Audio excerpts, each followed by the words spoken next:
Shalom les Koulam, mes salutations les plus douces, les meilleures, les plus connectées à ce saint amour que notre Dieu est, avec lequel il nous demande de vivre comme pour l'éternité déjà, dès le moment où nous le connaissons comme ce Dieu d'amour. Frères et sœurs, je suis frustré, terriblement frustré, parce que j'aimerais tellement vous parler de la situation en Israël, de vous encourager à prier pour Israël. Et d'ailleurs, je vais vous parler d'un livre qui parle de plusieurs types d'Israël, puisqu'il y a à la base plusieurs types de sionisme. Il n'y a pas qu'un sionisme, il y a toute une palette de sionisme. Et le livre dont je vais vous parler, vous présenter courtement, en parle très bien. Et c'est un connaisseur, c'est Richard Wurmbrand, qui a été un relais essentiel dans ma vie, dans une relation directe et aussi une confirmation de l'appel à servir Dieu, mais dans le régime de la boîte ouverte sur le royaume des cieux et non pas de la boîte fermée, tributaire du royaume des hommes.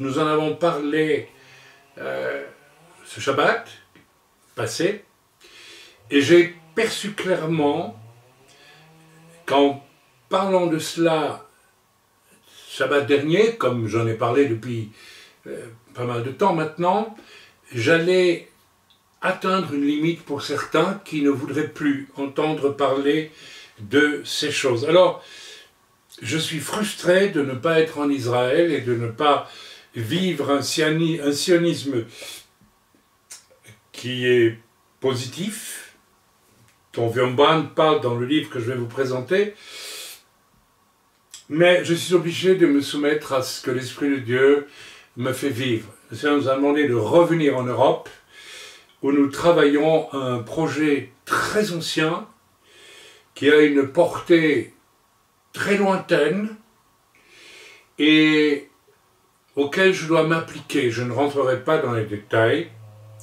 mais nos collaborateurs ici sur place savent très bien, et ceux qui ne sont pas sur place d'ailleurs, et qui sont ailleurs en Israël ou ailleurs dans le monde, le savent très bien, connaissent très bien ce projet aussi. Donc je suis revenu et j'obéis au Seigneur et je travaille sur un terrain qui n'est pas Israël.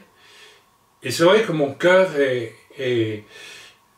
soupire après le fait de revenir au pays et d'y servir le Seigneur, et cela vient dans pas très longtemps d'ailleurs.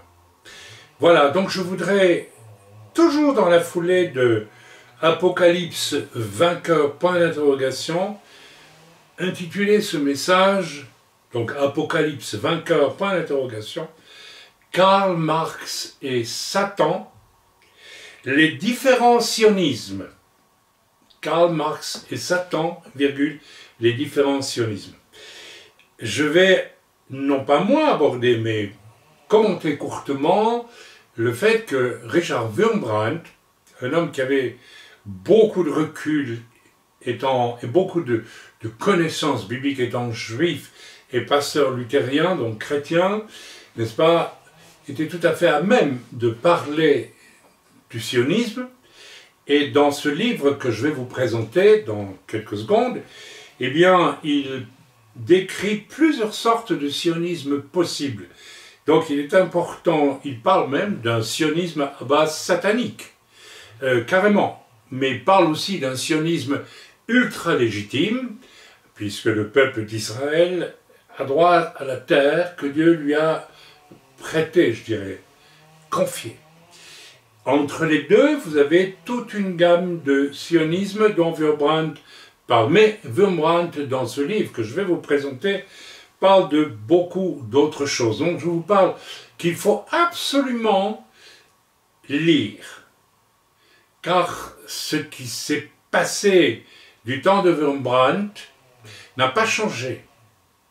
Et aujourd'hui, avec les mêmes leviers, mais dans un contexte géopolitique qui a évolué, l'offensive menée par Satan à travers la Révolution française, le communisme et tout ce qui s'en est suivi, cette offensive continue, et les gens intelligents qui ont des yeux pour voir et des oreilles pour entendre, en observant l'actualité du monde aujourd'hui, se rendront compte que cette offensive continue violemment et qu'elle va culminer avec l'apparition de l'Antéchrist, bien sûr, dans ce temps d'apocalypse dans lequel nous sommes en train de rentrer.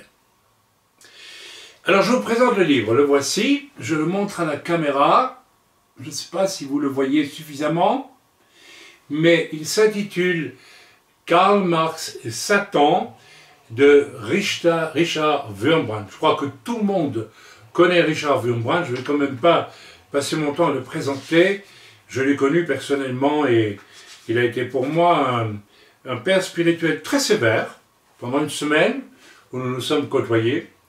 Et tout à la fin, il m'a recommandé pour le ministère. Je crois qu'en fait, il m'a testé, étant donné qu'il est un des représentants de cette Église ouverte sur le royaume des cieux et qui fatalement va entrer en conflit ouvert avec Satan. Sa vie l'a démontré de façon très claire. Et je pense que Richard, je vais me permettre de l'appeler Richard, puisque nous avons été proches pendant cette fameuse semaine où je l'ai connu, eh bien Richard était préoccupé de voir en Europe et en Occident se lever des gens capables de vivre selon les richesses du royaume des cieux. Et s'il y a bien un auteur dont les livres sont remplis de diamants, de perles extraordinaires venus du royaume des cieux, ce sont les livres de Richard Wurmbrand. Je vous les recommande, s'il vous plaît. Ce sont que des trésors et des perles. Une sœur a eu une vision, Shabbat dernier, du fait de se livrer littéralement à la dynamique du royaume des cieux. Elle avait un coffre avec plein de pierres précieuses qui débordaient constamment, comme si c'était une eau qui jaillissait du coffre. Eh bien, quand vous lisez les livres de Richard Wurmbrand, vous êtes dans cette espèce de fontaine de trésors qui apparaissent en permanence et qui nous interpellent en plus, qui nous font réfléchir. Le grand problème des chrétiens européens et occidentaux, américains y compris, bien sûr, c'est surtout il ne faut plus réfléchir. Il faut se vautrer dans une espèce de faux bonheur que donnerait le salut en Jésus-Christ, point barre. Et c'est complètement faux. Alors, ce livre de Richard Wurmbrand, je vais être pratique quand même, et vous dire, vous pouvez vous le procurer. Je ne crois pas qu'il coûte très cher, parce que ce n'est pas un livre épais, mais il est dense, il n'est pas épais en nombre de pages. Je vois ici 75 pages, 75 pages pour les Suisses et les Belges, et voilà, les Suisses et les Belges, je pense, les Luxembourgeois aussi sans doute. Donc, vous le trouvez à l'Apostolat des éditions, voilà, 48 rue du Four, comme un four, F-O-U-R, 75 006 Paris, où vous le trouvez aux éditions Pauline, avec un S, Pauline, comme le prénom féminin de Paul, avec S au bout, virgule, 3965 Est, virgule, boulevard Henri Bourassa. Henri, c'est comme Henri, Bourassa, c'est B-O-U-R-A-2-S-A, à Montréal, Québec, pour les Canadiens. Et pour les Français encore, vous pouvez le trouver aux éditions DFT, boîte postale 47 033 à 35 370 Argentré, trait d'union du trait d'union Plessis, Argentré, trait d'union, Plessis, France.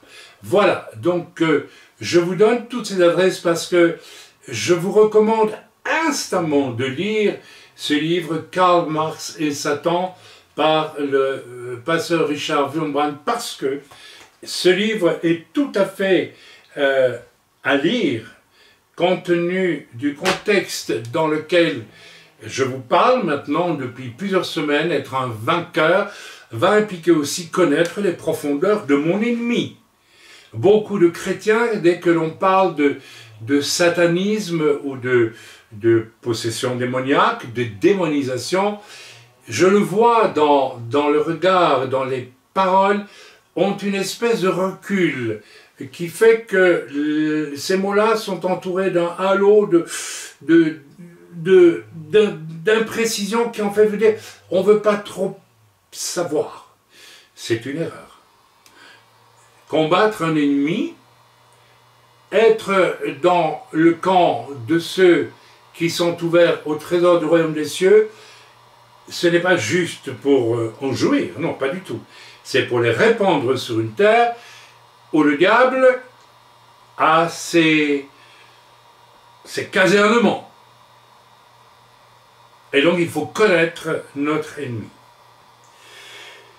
Apocalypse vainqueur Wurmbrand, en contact direct, de par son vécu.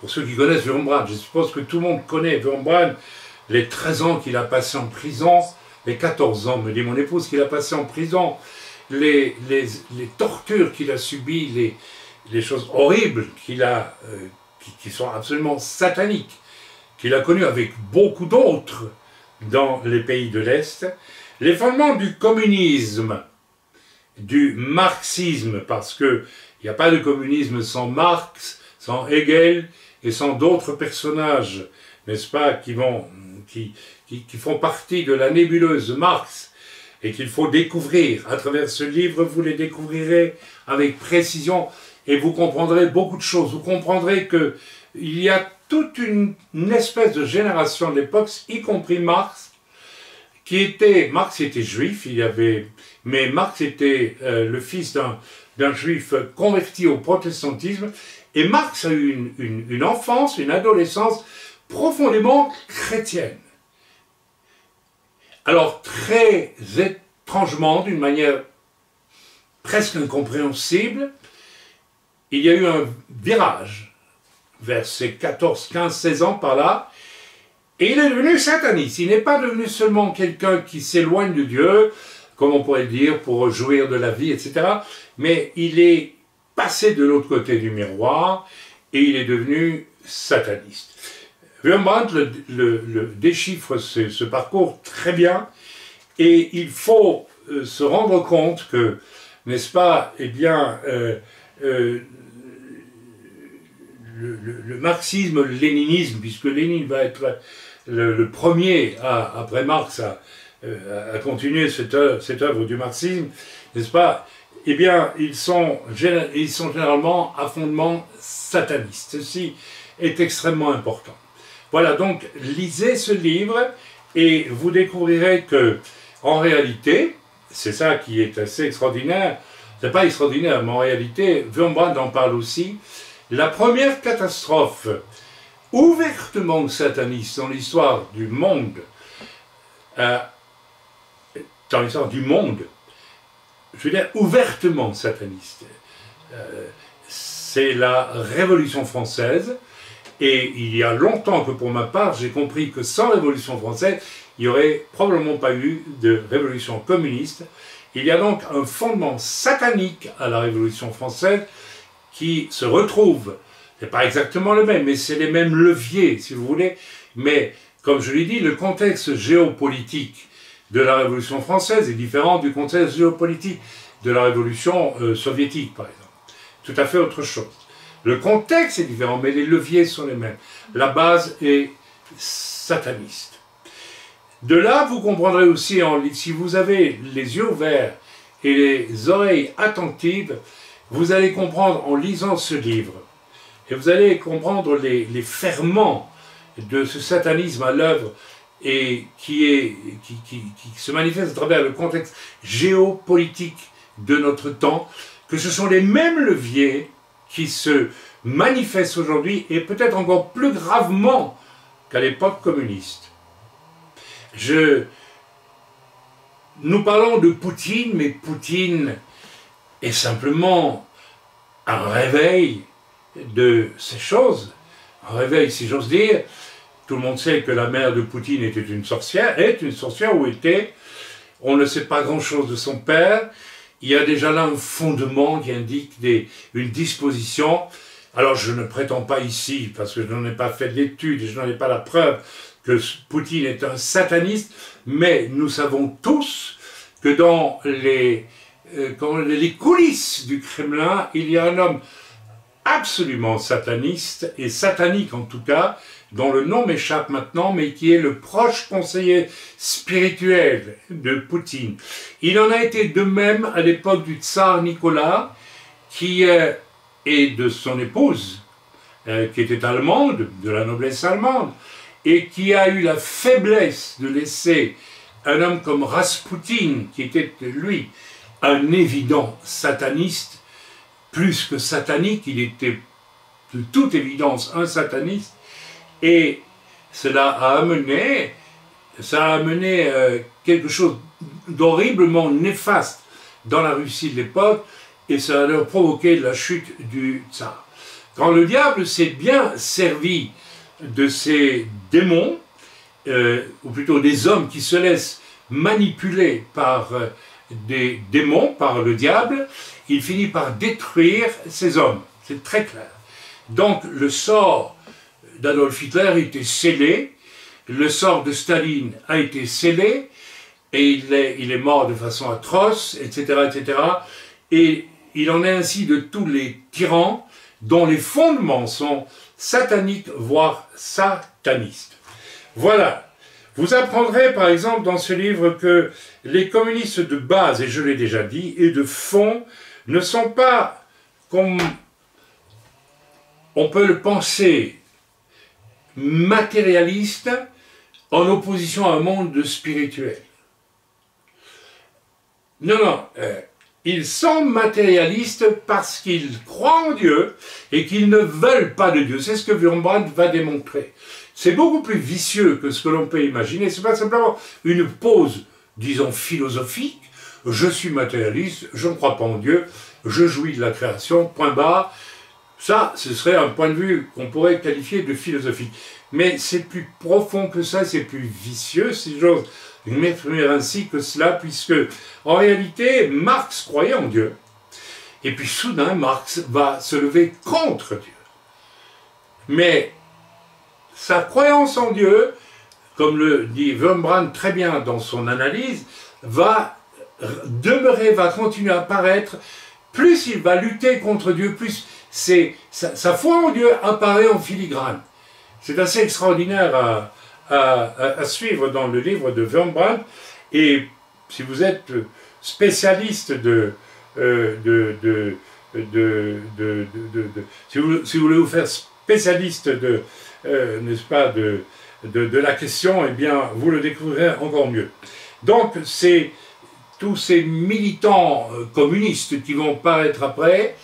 En réalité, Wurmbrand a été confronté à des bourreaux, à des leaders de ce mouvement, et il a compris une chose, que ce qu'il voulait, ce n'était pas prouver l'inexistence de Dieu, mais c'est faire en sorte que, parce qu'il croyait en Dieu, et que comme Marx, il voulait se lever contre Dieu, c'était ça le projet de Karl Marx, c'était le projet de la Révolution française, d'une façon plus veloutée, dirais-je, plus raffinée, mais c'est exactement le même projet. Rappelez-vous, on chasse Dieu et l'on crée une société de l'homme par l'homme. Donc il faut d'abord dégager, pardonnez-moi pour l'expression, je la retire d'ailleurs parce que je n'ose pas parler ainsi, mais il faut que Dieu disparaisse, il faut qu'on le fasse descendre de son trône. Là, on est en plein schéma satanique, puisque nous savons que c'est le projet toujours, aujourd'hui, de Lucifer. Nous savons cela en lisant l'Écriture. Voilà, donc c'est communiste avait un projet par rapport au christianisme, c'est non pas de le nier, ou même de l'empêcher seulement, mais de faire en sorte que et Willy Brandt va être confronté à cela, et beaucoup de leaders qui ont choisi le royaume des cieux et ses trésors vont dans leur prédication, parce que Willy Brandt a été un évangéliste dans tout milieu, milieu juif, milieu non juif, les milieux d'armées russes occupantes, il était toujours en première ligne, et il a payé bien cher, bien sûr. Mais il va découvrir que le but profond des communistes, c'est plus que de nier l'existence de Dieu. Bien sûr, il devait nier l'existence de Dieu, puisqu'il voulait créer un univers, et le communisme, ce n'est que cela aussi. C'est exactement le même schéma qu'à la Révolution française. On va sortir Dieu, on va déclarer Dieu, ça n'existe plus. Vous avez un autre philosophe allemand, Nietzsche, qui a écrit ce livre « Dieu est mort », n'est-ce pas? C'était une pensée satanique qui dominait, qui est apparue dans toute l'Europe à cette époque. Tout ça, n'est-ce pas? Et puis ça sera suivi de Freud, etc., qui va amener un déclin encore plus profond, puisqu'il va, lui, envisager la nature humaine uniquement du point de vue de la sexualité. C'est ça le thème de Freud. Mais avant Freud, il y a eu Nietzsche, il y a eu Marx, il y a eu tous ces gens dont le but était affiché, et je vous rappelle que Nietzsche était fils de pasteur, protestant lui aussi, d'afficher Dieu est mort, c'est fini, c'est terminé. Alors si Dieu est mort, on met à la place le diable. Et c'est exactement. Et donc le projet des bourreaux qui torturaient les chrétiens dans les géoles communistes en Russie, en Roumanie, un peu partout, là où le communisme avait triomphé, eh bien c'était d'arriver à faire en sorte que le chrétien renie Dieu pour qu'il aille en enfer. Donc ça veut dire que les bourreaux croyaient en Dieu, ils ne voulaient pas aller au ciel, ils voulaient supprimer Dieu lui-même, et il voulait faire en sorte qu'un nombre maximum de chrétiens descendent en enfer. Je vous décris l'essence même sataniste et satanique du communisme. C'est pas moi qui le décris ainsi, c'est Willy Brandt, mais je suis d'accord avec Willy Brandt. Ceci est extrêmement important. Vous allez découvrir dans ce livre qu'avec, n'est-ce pas, lucidité, Willy Brandt a vu aussi très clair quant au sionisme, et qu'il y a plusieurs voies, facettes pour l'expression du sionisme. Depuis le sionisme le plus légitime, basé sur l'écriture, on le connaît tous, c'est celui que je défends, il va parler aussi d'un sionisme judéo-chrétien, qui a ses droits aussi en Israël. Allez voir dans le livre de Willy Brandt, c'est très intéressant à lire. J'adhère aussi à ce judéo-christianisme. C'est pourquoi je ne me définis pas ni comme juif, ni comme chrétien, mais comme judéo-chrétien sioniste. Voilà, c'est et je suis en accord parfait avec ce que Willy Brandt dit. Il y a aussi, malheureusement, un sionisme, on va dire laïque, et un sionisme à fondement satanique. Oui, et il faut avoir l'intelligence. Je ne suis pas ici en train de dire que tout ce qui se passe en Israël aujourd'hui est un sionisme satanique. Je n'ai pas dit cela. Il y a plusieurs cases de sionisme et il convient de les connaître toutes pour savoir laquelle il faut suivre, à laquelle on doit adhérer, laquelle on doit défendre et celle qu'il faut absolument rejeter. Tout cela est à lire et à connaître. Alors voilà, je suis frustré de ne pas être en Israël en ce moment, mais je suis heureux de vous parler quand même de quelque chose qui a trait à Israël. Vous découvrirez aussi dans ce livre, n'est-ce pas, avant que l'offensive anti-Dieu entamée depuis, je l'ai déjà dit, la Révolution française, cette Révolution française a été vraiment un événement où l'extériorité de la révolte de Satan, c'est, n'est-ce pas, contre, en fait, des siècles de christianisme, en réalité, de présence de Dieu dans... Alors, bien vécu, pas bien vécu. Il y a là aussi 36 000 facettes, et l'Église est pleine de défauts, mais elle n'en est pas moins l'Église. Et la Révolution française, n'est-ce pas, dont les réseaux profonds sont connus, pas besoin de les répéter ici sans cesse, au risque dont je souffre déjà depuis très très longtemps, et j'ai mes persécutions de ce fait-là, parce que quand vous dénoncez les fondements sataniques d'une œuvre, vous êtes évidemment un ennemi juré pour ce même Satan. Voilà. Il aurait été étonnant que, étant un grand amateur du royaume des cieux, je n'ai pas ma part de persécution. Je ferai peut-être un petit message sur l'espèce de polarisation automatique entre les moments où le royaume des cieux se manifeste dans votre ministère avec gloire et les attaques immédiates, n'est-ce pas, de l'ennemi qui suivent. C'est quasi automatique, et j'ai vu cela depuis le début de mon ministère. Chaque fois que j'ai connu une période glorieuse, non pas pour moi, mais pour le Seigneur, dans les œuvres qu'il accomplissait à travers le simple serviteur que je suis, eh bien, il y a eu des attaques redoutables.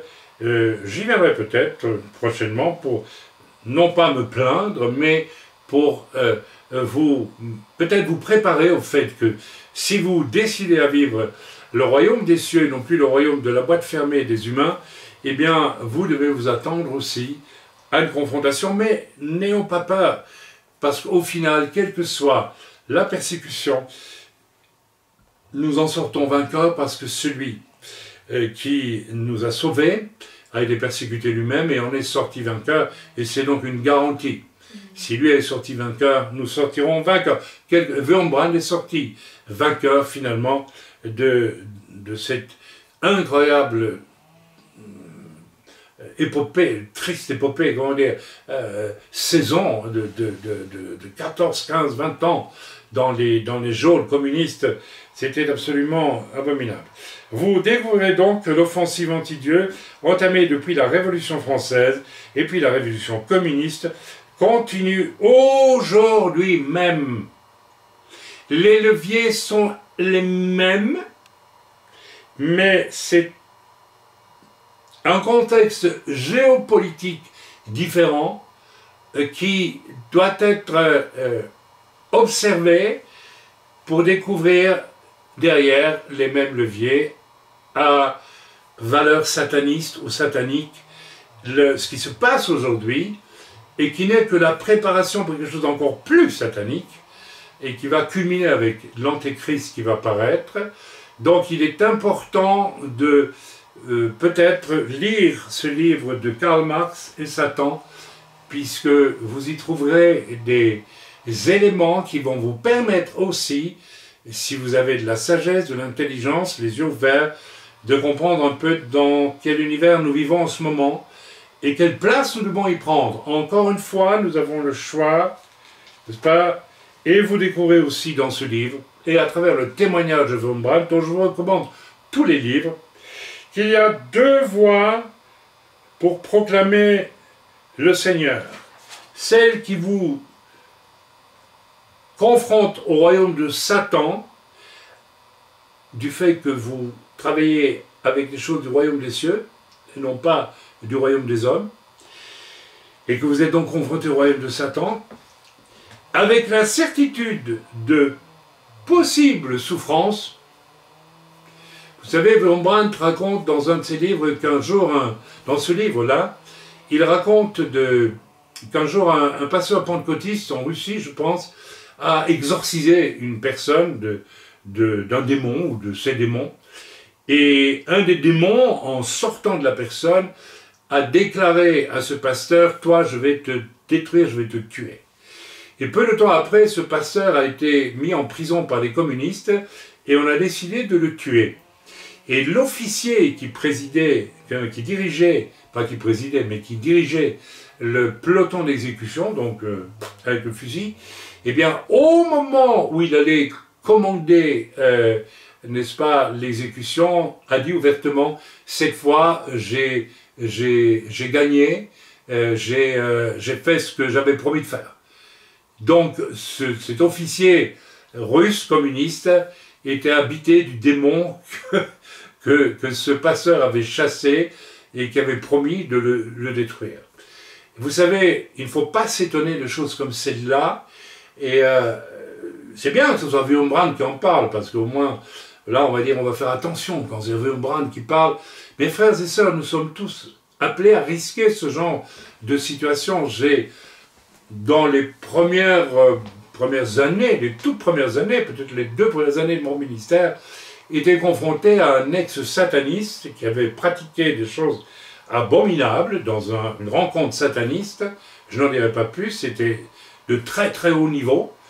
Et cet homme, évidemment, s'est manifesté avec plein de démons alors qu'il était présent dans une réunion. Et j'ai chassé ces démons. Et l'un d'entre eux, en sortant, m'a dit « Toi, je vais te tuer. » Et je n'ai pas peur, mais j'ai su qu'il tenterait de le faire. Alors, il y a beaucoup de moyens de tuer les gens. On peut les tuer par la calomnie, on peut les tuer par des procès, on peut les tuer par la justice des hommes, appâtés par le mensonge, on peut les tuer à l'usure.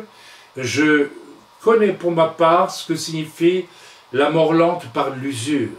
Parce que lorsque vous êtes harcelé constamment par des choses qui viennent du diable et qui sont dissimulées, cachées et qui ont l'air légitimes pour les gens aveugles, mais qui sont clairement sataniques pour les gens qui ont l'Esprit de Dieu, eh bien voilà, donc vous aurez, ça c'est une voie que vous pouvez suivre, donc la voie du royaume des cieux que vous manifestez sur la terre avec des fruits, des conversions, etc., des guérisons, des miracles et tout ce qui va avec, et une dynamique permanente qui vous fait chaque jour marcher avec le royaume des cieux, vous garantit la persécution, mais au final, la victoire manifestée de Dieu est donc votre délivrance de toute manière.